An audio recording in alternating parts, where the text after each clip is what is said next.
Oh oui, oh oui, oh oui, suis moi, oh oui, oh oui, Lord, the breathing shall obey the Lord. Oh oui, Saint-Esprit de Dieu. Si tu es là, fais-moi des signes pour que je sente qu'il y a des personnes qui sont là, pour que je sente votre présence, que je vive avec vous la chose, que je partage avec vous la chose, que je sois en communion avec vous. Parce qu'il est important que, comme la Bible dit, là où 2 ou 3 sont assemblés en son nom, il est présent. Et c'est pour ça qu'il est important que je sente que vous êtes là, que je sente que vous êtes présents, pour que ensemble nous entrions dans la grâce, dans la bénédiction de Dieu. Ce dont nous voulons parler ce soir, c'est aimer les bonnes choses, aimer les meilleures choses. Est-il un péché? Est-il un péché de penser à des grandes choses? Est-il un péché d'aspirer aux choses les meilleures? Est-il un péché de rêver grand? Est-il un péché de vouloir vivre comme un roi? De vivre selon un roi? De vivre la vie d'un roi? Est-ce que c'est un péché? Est-ce que c'est un péché de se comporter comme une grande personne? Est-ce que c'est un péché de prendre en considération sa personnalité vis-à-vis des autres? Est-ce que c'est un péché de prendre en considération sa personne, de respecter sa personne soi-même, d'aimer sa personne soi-même? Et comment aimer sa personne soi-même? Long the bread and loud. Est-il un péché de rêver à des grandes choses? Est-il un péché de rêver, mais avoir un grand rêve? Est-il un péché de vivre dans le luxe? Est-il un péché d'être multimilliardaire? Est-il un péché d'avoir une belle femme? Est-il un péché de faire des tris, de savoir avec qui il faut marcher et avec qui il ne faut pas marcher? Pendant ce temps, les gens diront que tu es orgueilleux. Les gens diront que tu es méchant, que tu t'éloignes des gens, que tu ne veux pas fréquenter d'autres personnes, que tu méprises d'autres personnes. Je ne parle pas du mépris dans le fin fond où tu n'as aucun respect.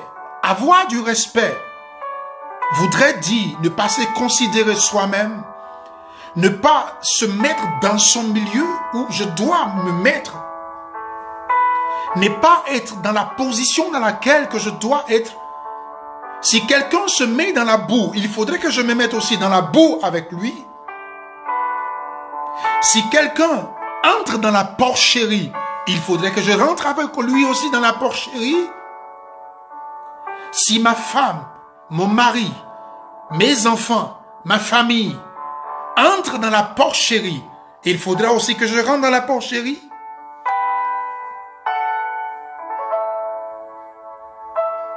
Laisse-moi te dire une chose.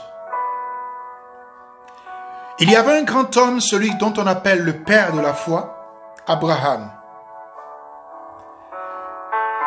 Abraham a quitté sa famille, a quitté son père et sa mère, sa maison, sa nation, pour aller dans un rêve dans lequel il n'a même pas encore vu les fruits ou la production.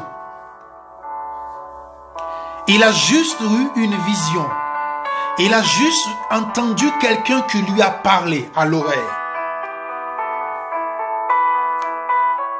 Peut-être, je ne sais pas combien de fois tu as dû entendre certaines choses. Je ne sais pas peut-être combien de fois tu as dû entendre qu'il faudrait que tu changes de lieu, que tu changes d'attitude, que tu changes de manière de penser, que tu changes de manière de t'habiller, que tu changes de manière ton caractère, que tu changes ta manière de marcher, que tu changes même ta manière de manger, que tu changes même ta manière de regarder, que tu changes même ta manière d'entendre les choses, que tu changes même ta manière de toucher les choses, que tu changes même ta manière de vivre.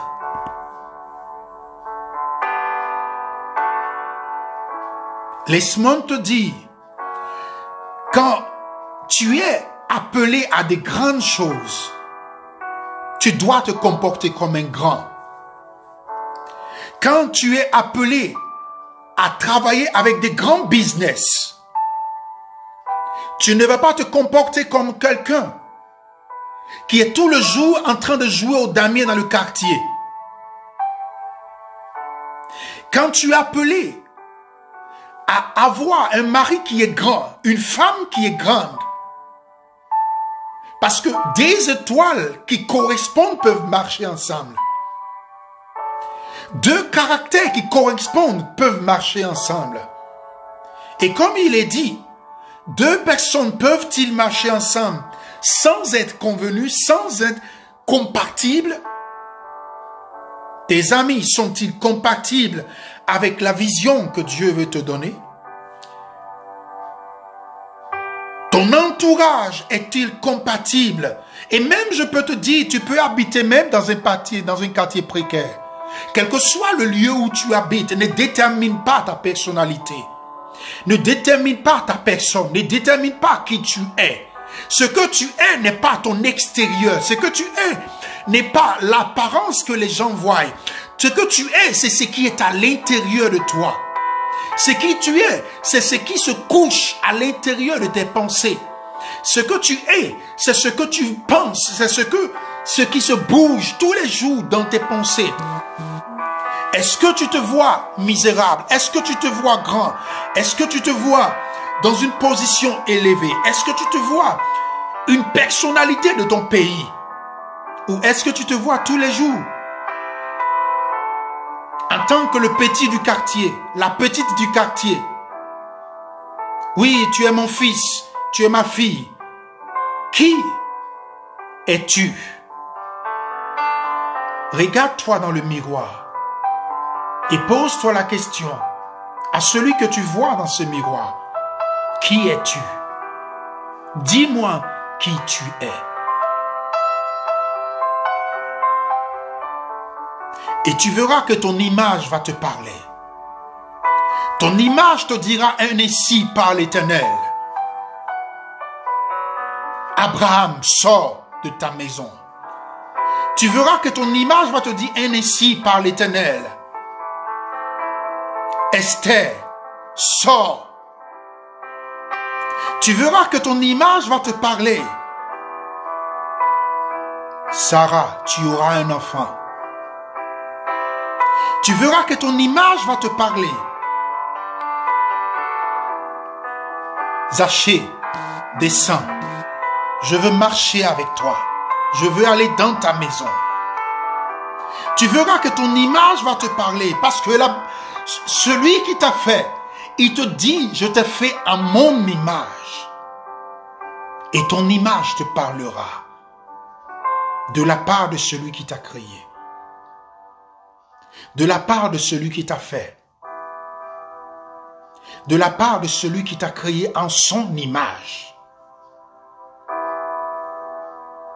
Parce que lorsque tu te regardes dans ce miroir, le reflet que tu vois te dit ce que tu penses de toi-même et te dit aussi ce que tu devais être et ce que tu dois être et comment est-ce que tu dois penser. Quand tu regardes tes sourcils, quand tu regardes tes yeux, quand tu regardes tes narines, quand tu regardes tes oreilles, ils te disent à quoi tu corresponds.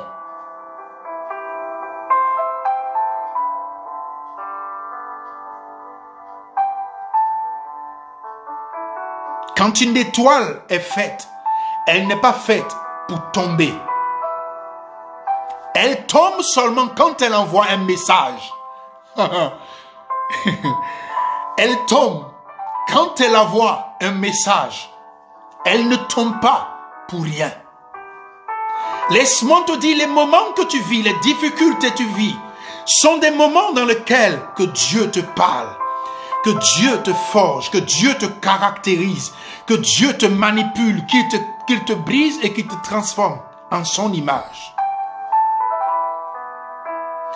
Parce que lorsque tu te regardes dans la glace et que tu ne vois pas le reflet de l'Éternel, l'Éternel t'amène dans la vallée pour te rappeler qui tu es. Pour te dire que tu es plus fort, plus forte que ce que tu penses. Oh oui, il est là. Oh l'alpha, l'oméga. L'ombre d'abaché. Une seconde chose. Les pensées que tu as de toi-même sont le fruit de tes rêves. Les pensées que tu as dans ton esprit sont les fruits de tes rêves. Et tes rêves sont les fruits de la manifestation réelle de ce qui arrivera dans ta vie.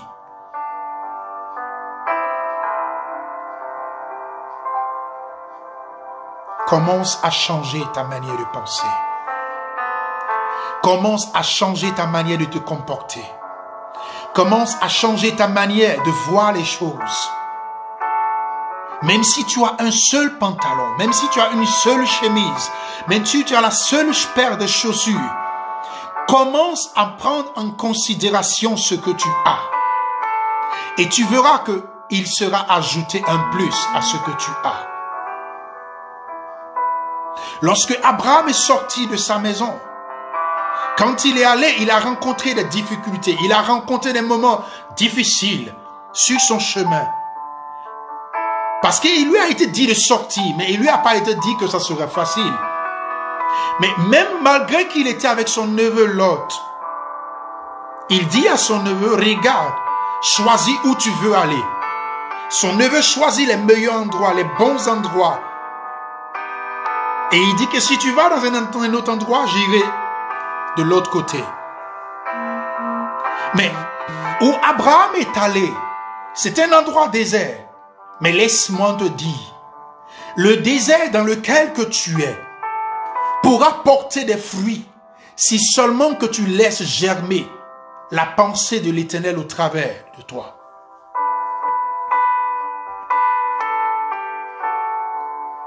Et la pensée de l'Éternel au travers de toi, c'est que tu portes du fruit. C'est que tu portes de grandes choses dans ta vie.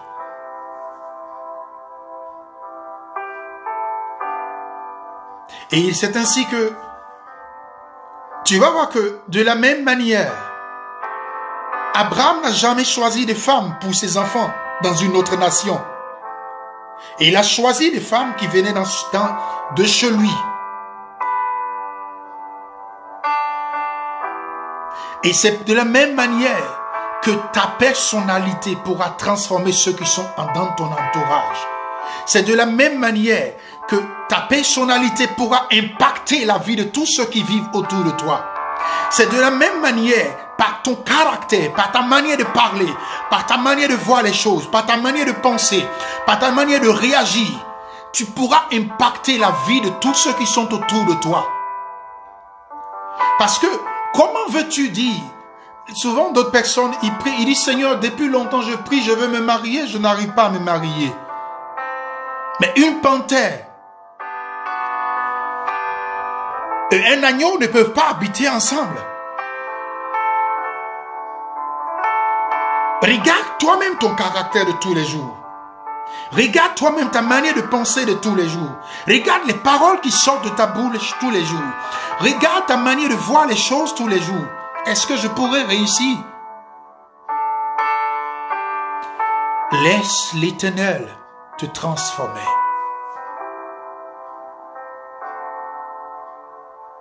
Il n'est pas un péché de penser à des meilleures choses.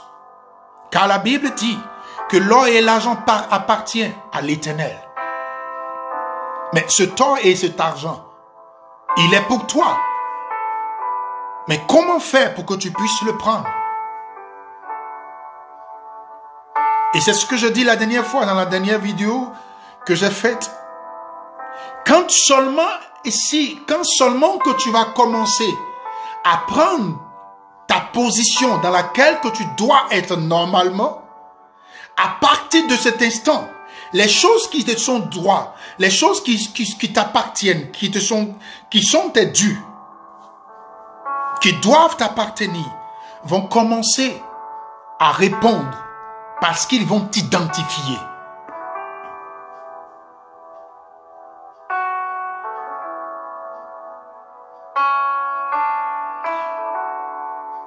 Il est important que chacun de nous commence à comprendre ces choses. Il n'y a pas d'échec. L'échec n'arrive seulement quand tu soumets à ta pensée que oui, j'ai échoué. Il n'y a pas d'échec. L'échec appartient seulement qu'à ceux qui abandonnent. Mais n'abandonne pas. Relève-toi et regarde à celui qui est en face de toi. Regarde à celui qui t'a créé en son image. Crois-tu qu'il laissera son image traîner dans la boue? Crois-tu qu'il laissera son image être bafouée par les gens? Tu ne pourras pas être bafoué par les gens si toi-même tu te mets dans la position dans laquelle que tu dois être réellement.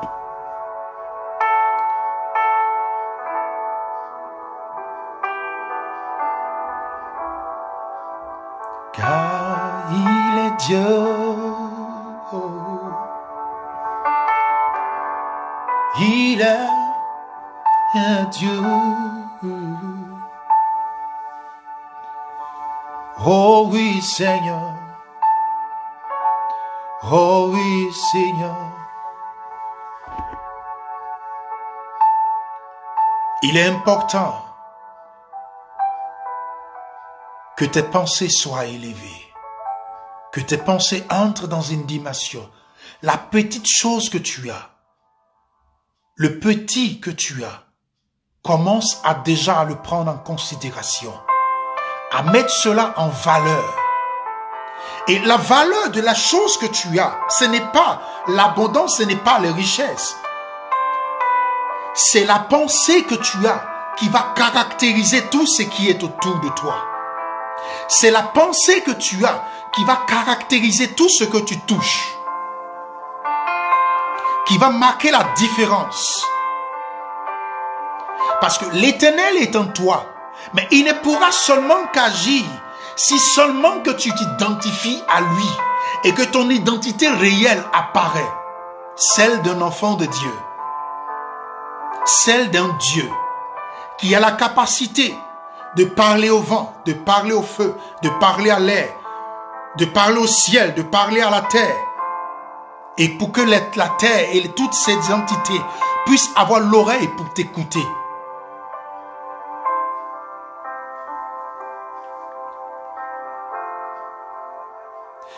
Beaucoup, nous nous posons souvent pourquoi il y a des divorces, souvent dans des familles, ou dans des maisons, ou des séparations. Mais tout dépend de la vision, tout dépend de la pensée, tout dépend de la manière dont. Parce que de la pensée vient le caractère manifesté. C'est de l'abondance du cœur, parle la bouche. Oh oui, gloire. Oh oui, gloire à l'agneau. Car il est glorieux et digne L'agneau est souverain. Il élevant nos voix pour l'adorer. L'agneau est souverain.